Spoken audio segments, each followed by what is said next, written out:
Hello dear students, so in the previous video मैंने आप लोगों को एक आइडिया दिया कि सेल डिवीजन दो टाइप से होता है, mitosis and meiosis.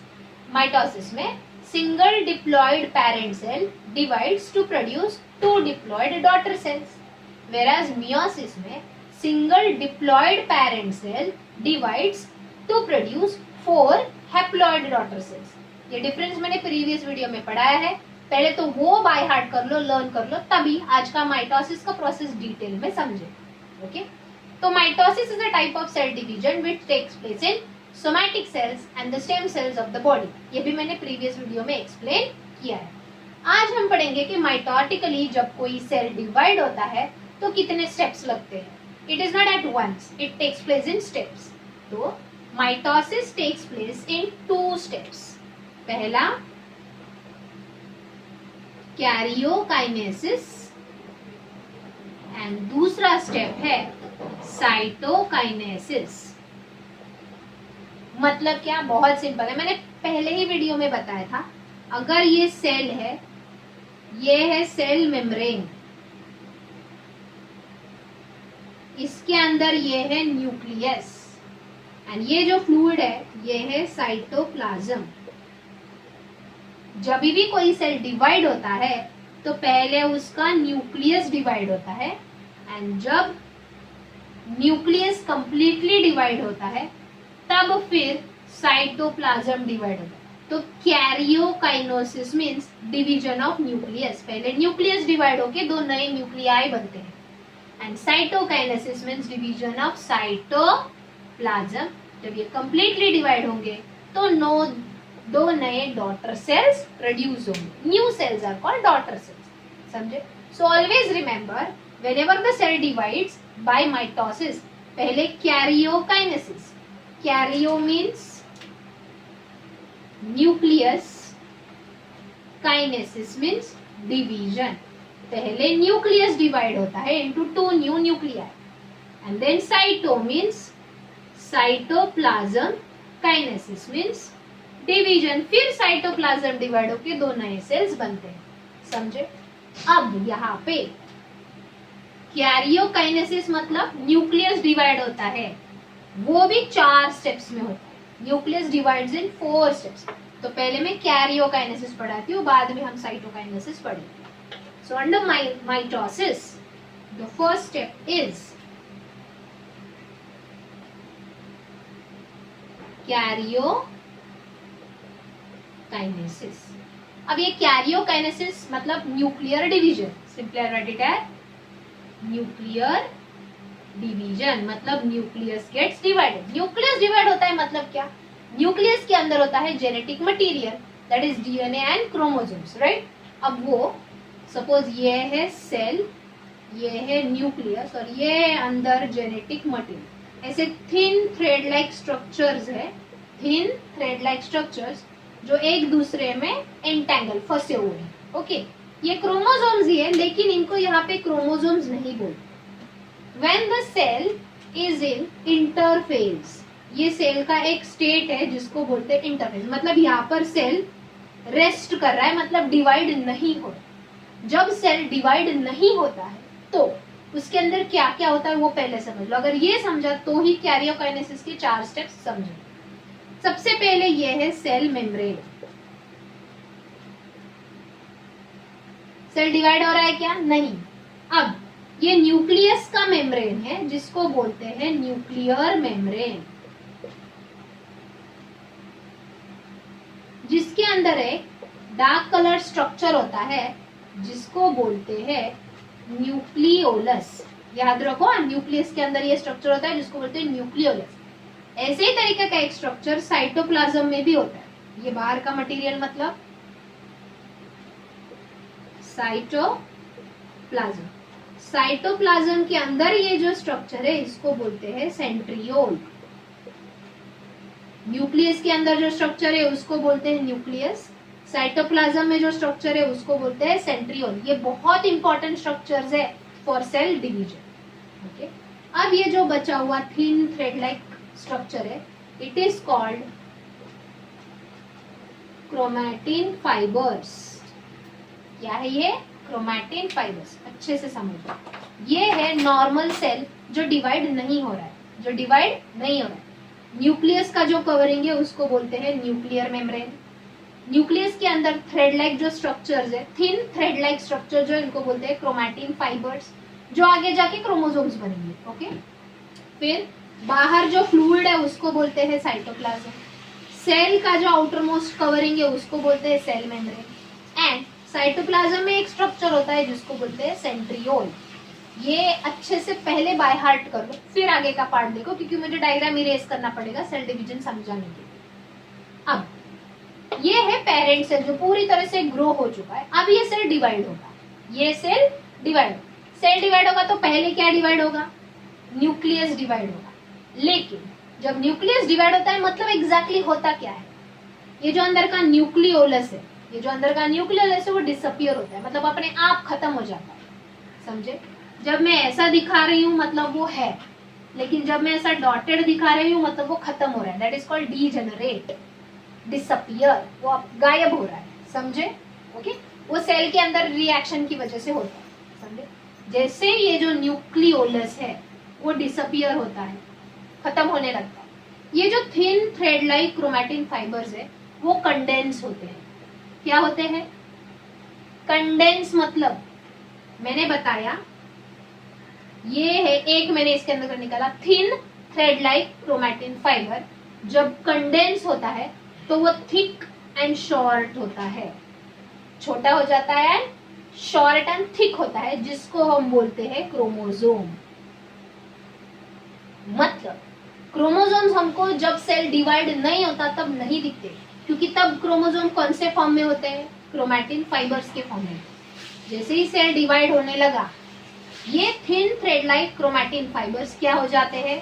Condense and converts into short and thick chromosomes. अब क्रोमोसोम का स्ट्रक्चर देखो, हमने क्रोमोसोम का स्ट्रक्चर 9th में पढ़ा है। क्रोमोसोम के सेंटर में ये जो स्ट्रक्चर है इसको बोलते हैं सेंट्रोमियर।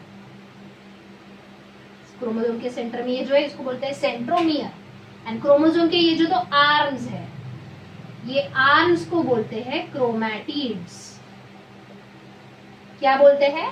क्रोमैटिड्स। ये 1 क्रोमैटिड, ये पी क्रोमैटिड, ये क्यू क्रोमैटिड, हमने 9th में ये पढ़ा है। Upper arm is P and lower arm is Q, ये आर्म्स है। अब मुझे बोलो, ये एक क्रोमोसोम है, ये दूसरा क्रोमोसोम है, राइट? ये दो आर्म्स एक ही क्रोमोसोम के हैं, तो इनको बोलेंगे हम सिस्टर क्रोमैटिड्स। क्या बोलेंगे? Sister chromatids. ये आर्म दूसरे क्रोमोसोम के हैं तो ये भी हो गए सिस्टर क्रोमैटिड्स। अब ये दोनों सिस्टर क्रोमैटिड्स जब एक साथ आके पेयर होंगे, it will look like this. मतलब क्रोमोसोम पेयर में आ गए, इनके जो सिस्टर क्रोमैटिड्स है वो पेयर हो गए, एक साथ आ गए। ये सारा अगर समझा है तो ही अगला पार्ट देखो वीडियो का, वरना स्टार्टिंग से वापस देखो। इतना मैंने अब तक जो भी पढ़ाया वो पहले लर्न करो, तभी आगे का पार्ट समझेगा। ओके, तो अब students we will start karyokinesis. मैंने अब तक वो स्टार्ट ही नहीं किया, पहले बेसिक कॉन्सेप्ट जो है वो समझा। क्रोमोसोम्स एंड क्रोमैटिन फाइबर्स मतलब क्या? Chromatin fibres thin thread like and long होते हैं, क्रोमोसोम शॉर्ट एंड थिक होते हैं। क्रोमोसोम्स के दो आर्म्स होते हैं जिसको हम सिस्टर क्रोमैटिड्स बोलते हैं। क्रोमोसोम में सेंटर में कंस्ट्रिक्शन होता है स्ट्रक्चर का, जिसको हम सेंट्रोमियर बोलते हैं। अब कैरियोकाइनेसिस मतलब division of nucleus takes place in 4 steps: prophase, metaphase, anaphase and telophase. अब यहाँ पे ये है पेरेंट सेल।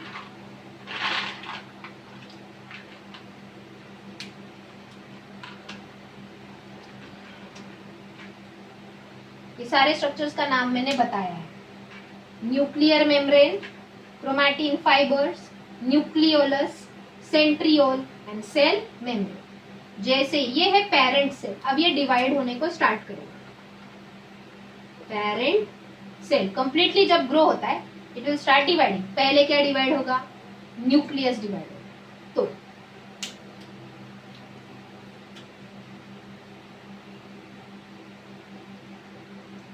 बाहर पहले साइटोप्लाज्म डिवाइड नहीं होगा, ये अंदर मैंने न्यूक्लियस थोड़ा सेंटर में लिया। ये क्या था? Nuclear membrane. देखो जब न्यूक्लियस डिवाइड हो रहा है तो सबसे पहले क्या डिसअपियर हो रहा है, डॉटेड मतलब वो अपने आप गायब हो रहा है। Nuclear membrane begins to disappear. अंदर क्या आई है, nucleolus also begins to disappear. ये किस में होता है, पहले स्टेप में, कैरियोकाइनेसिस की first step, that is prophase. तो प्रोफेज में क्या क्या चेंजेस होते हैं देखो। In prophase nucleolus and nuclear membrane begins to disappear, because of which ये अंदर के जो thin thread like chromatin fibres थे, they become thick and short chromosome. देखो थिन थ्रेड लाइक था, वो शॉर्ट एंड थिक क्रोमोसोम बन गया। The chromosomes are clearly seen with their sister chromatids. हर क्रोमोसोम का सिस्टर क्रोमैटिड दो आंस क्लियरली दिख रहे हैं। ये सब किस में होता है, प्रोफेज में। एक और चीज होती है, ये क्या है, सेंट्रियोल है, राइट। क्या हो गया देखो, न्यूक्लियोलस अंदर का डिसअपियर हो रहा है, न्यूक्लियर मेम्ब्रेन डिसअपियर हो रहा है, लेकिन सेंट्रियोल डुप्लीकेट डबल हो गया, समझे। तो प्रोफेज में क्या क्या होता है, सबसे पहला what happens in prophase, nucleolus and nuclear membrane begins to disappear. Begins मतलब धीरे धीरे वो खत्म हो रहा है, गायब हो रहा है। देन सेंट्रियोल डुप्लीकेट्स, मतलब एक की बजाय दो सेंट्रियोल, सिर्फ दो नहीं हुए, they move to the opposite poles of the cell. ये सपोज राइट साइड है, ये लेफ्ट साइड, दो अलग अलग पोल्स पे गए, centriole duplicates and moves to opposite poles of cell.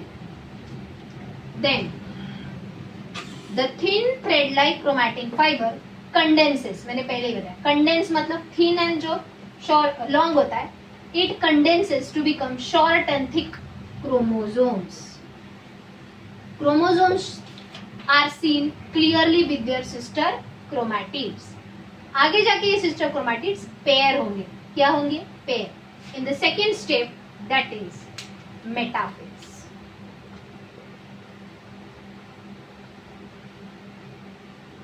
तो प्रोफेज में क्या क्या हुआ, nucleolus and nuclear membrane begins to disappear, centriole duplicates and moves to the opposite poles of the cell.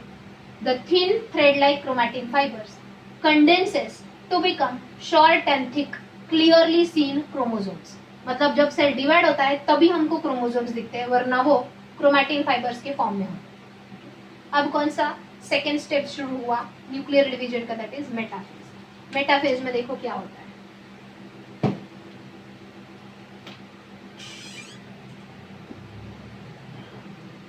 यहाँ पे देखो 1 2 3 4 थे, अब ये पेयर होके दो ही बन गए, 1 and 2। Sister chromatids pairs in metaphase. मैंने साइड में डॉटेड दिखाया है क्या कुछ, मतलब nuclear membrane and nucleolus completely disappears. कौन से स्टेप में, मेटाफेज में। यहाँ तक समझे। अब ये जो सेंट्रियोल्स है, सेंट्रियोल्स में से स्पेशल थ्रेड्स लाइक स्ट्रक्चर, ये प्रोटीन के बने हुए थ्रेड्स है, वो ओरिजिनेट होते हैं, प्रोड्यूस होते हैं, जिनको बोलते हैं स्पिंडल फाइबर्स।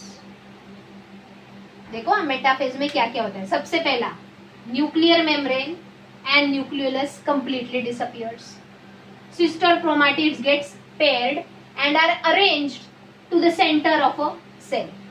ये जो क्रोमोसोम्स है, they are arranged parallel to the centre of a cell. ये बराबर सेल के सेंटर में, imagine it as a sphere, बराबर मिडल में आ गया सेल के, that is called equatorial plane of the cell. ये जो सेल का सेंटर है, ये equatorial plane of the cell है, जहां पे वो क्रोमोसोम्स आके पैरेलली अरेंज्ड होते हैं, आधे parallel, okay.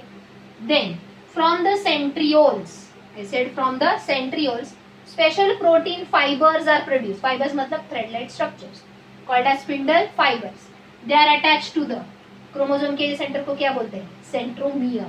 So spindle fibers at one end are attached to the centromere and at other end are attached to the centriole and they begin to pull the chromosomes. इधर से ये खींच रहा है, उधर से वो खींच रहा है, समझे।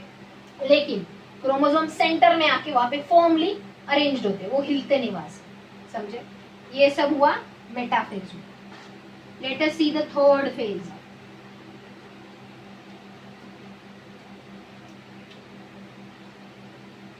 टेल मी, ये जो सेंट्रियोल के स्पिंडल फाइबर्स है, ये अटैचमेंट आर्म को नहीं दिखाना है, ये थोड़ा दूर दिखाओ। सारे थ्रेड सेंट्रोमियर को ही अटैच्ड दिखाओ, आर्म को नहीं। Are they pulling the chromosomes due to the pull of the spindle fibres. यहाँ पे क्या हो रहा है, due to the pull of the spindle fibres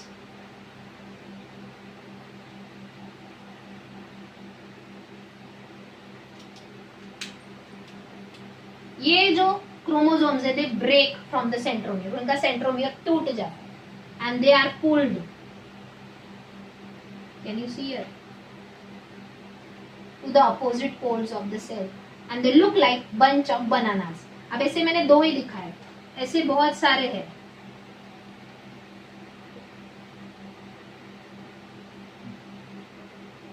Are they looking like bunch of bananas? मैंने दो ही दिखा है। Are you getting that? So here, this phase of karyokinesis is called anaphase. So what happens in anaphase?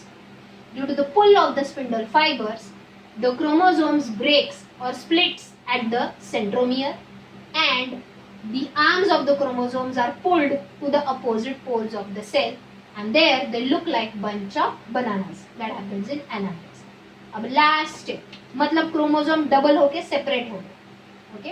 अब last step is telophase.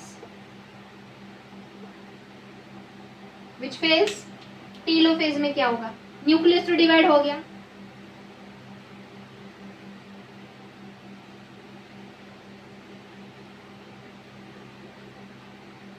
Nuclear membrane and nucleolus reappears. जो यहाँ पे completely disappear हो गया था, जैसे ही क्रोमोसोम सेपरेट हो गए ऑपोजिट पोल पे, nuclear membrane and nucleolus reappears. अब देखो न्यूक्लियस वापस आ गया, सॉरी न्यूक्लियोलस वापस आ गया। जब ये न्यूक्लियोलस गायब हो गया था, उसकी वजह से क्रोमैटिन फाइबर्स कंडेंस होके क्रोमोसोम बने।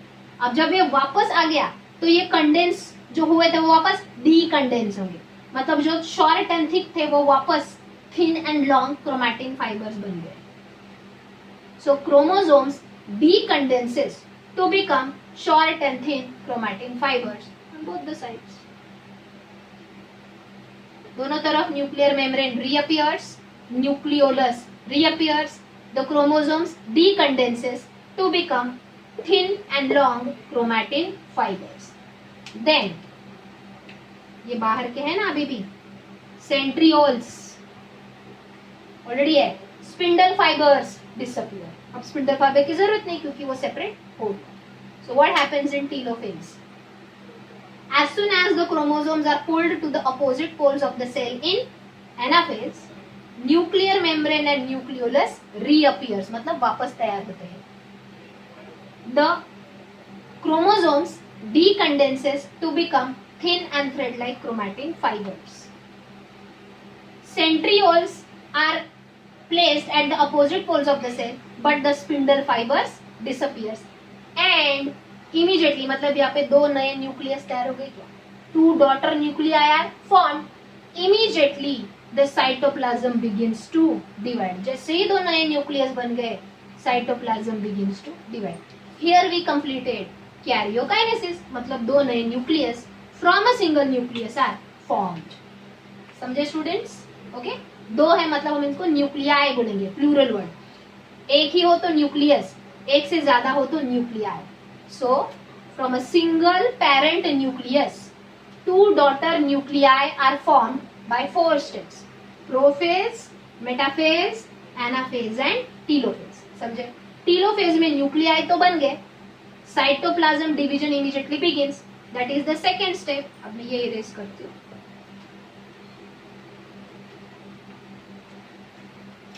फर्स्ट स्टेप कैरियोकाइनेसिस था, which takes place in 4 steps. Second is cytokinesis, which already begins in telophase. Cytoplasm begins to divide. अब in the cytokinesis, as the cytoplasmic division begins, the cell forms a notch. ये जो deep structure है ना, that is called as notch. ये notch deep होते जाएगा. Can you see here? And one point will come that it will divide. And already अंदर ये दो nucleus with chromatin fibre, nucleolus and centriole already है. Means from the parent cell 2 new daughter cells are formed. So cytokinesis takes place by forming a notch in the cytoplasmic membrane, that is cell membrane. The notch goes on becoming deeper and finally it breaks and 2 new daughter cells are formed. But ये जो notch है, the notch is formed in case of animal cell. Again I will show you. Animal cell जब divide होता है तो ऐसे notch बनता है. But when plant cell divides, this is not called a notch, this is called a cell plate. Cell plate is formed during division क्योंकि उनमें cell wall होता है बाहर से. So in case of animal cell, cytokinesis takes place by formation of a notch, a deep groove. But in plant cell, the cytokinesis, that is division of cytoplasm, takes place by forming a plate. तो पहले nuclear division होता है, फिर cytoplasmic division होता है. ये अंदर दिखाओ, समझे? In this way, from a single parent cell, 2 new daughter cells are formed. That is called mitosis. So mitosis takes place in 2 steps: karyokinesis and cytokinesis.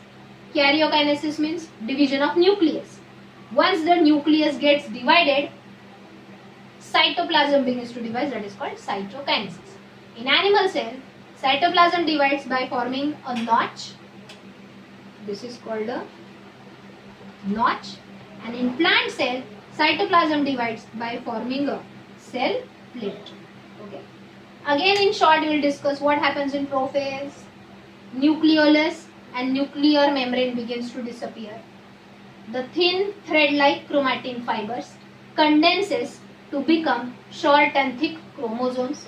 Chromosomes are clearly seen with their sister chromatids, and these sister chromatids begins to pair. Centriole duplicates. ये सब हो गया prophase. Then in metaphase, the paired sister chromatids are arranged parallel to the equatorial plane of the cell. Means these paired chromosomes comes in the center of a cell. From the centrioles, the protein fibers are produced, which are called as spindle fibers, which are attached to the centromere of the chromosomes. And the spindle fibers begins to pull the chromosomes towards the opposite poles. Metaphase. Nuclear membrane and nucleolus completely disappears. Then in anaphase, due to the pull of the spindle fibers, the centromere of the chromosome splits and the chromatids are pulled towards the opposite poles, where they look like bunch of bananas. Once the chromosomes are pulled to the opposite poles, the next step, that is telophase, begins. In the telophase, around these pulled chromosomes, nuclear membrane and nucleolus reappears. The short and thick chromosomes decondenses to become thin thread-like chromatin fibers, and the centrioles are already present at the opposite poles of the cell. At this stage, as soon as the 2 daughter nuclei are formed, the cell membrane begins to divide. Then cytokinesis. The cytoplasm and the cell membrane divides by forming a notch in case of animal cell, or by forming a cell plate in case of plant cell, and it completely divides to produce 2 new diploid daughter cells. तो parent cell भी diploid था and जो 2 नए daughter sales आए वो भी diploid ही है. This is called mitosis. So what is the use of mitosis? Mitosis is the cell division which is useful in wound healing. कोई जख्म हो गया, कट लग गया, वापस सेल वापस ग्रो होते. ये वाले सेल मतलब कौन से? Somatic cells. जितने भी बॉडी में सेल्स वो सारे सोमैटिक सेल्स है, सिर्फ एग एंड स्पर्म छोड़ के। प्रीवियस वीडियो वापस देखो, पहले वो बाय हार्ट करो, लर्न करो, फिर ये वीडियो देखो, again I will tell. Okay, तो माइटोसिस का पहला यूज वुंड हीलिंग, कट लग गया तो रिपेयर होता है जख्म। Okay, second blood cell formation, क्योंकि मैंने बोला हमारे थाई बोन में स्पेशल सेल्स होते हैं that are stem cells. Stem cells से रेड ब्लड सेल्स बनते हैं, आरबीसीज बनते हैं, ब्लड सेल्स बनते हैं माइटोसिस से ही। Okay, so wound healing, formation of blood cells. Next, it helps in growth of emaciated body. What do you mean by emaciated body? Weak body.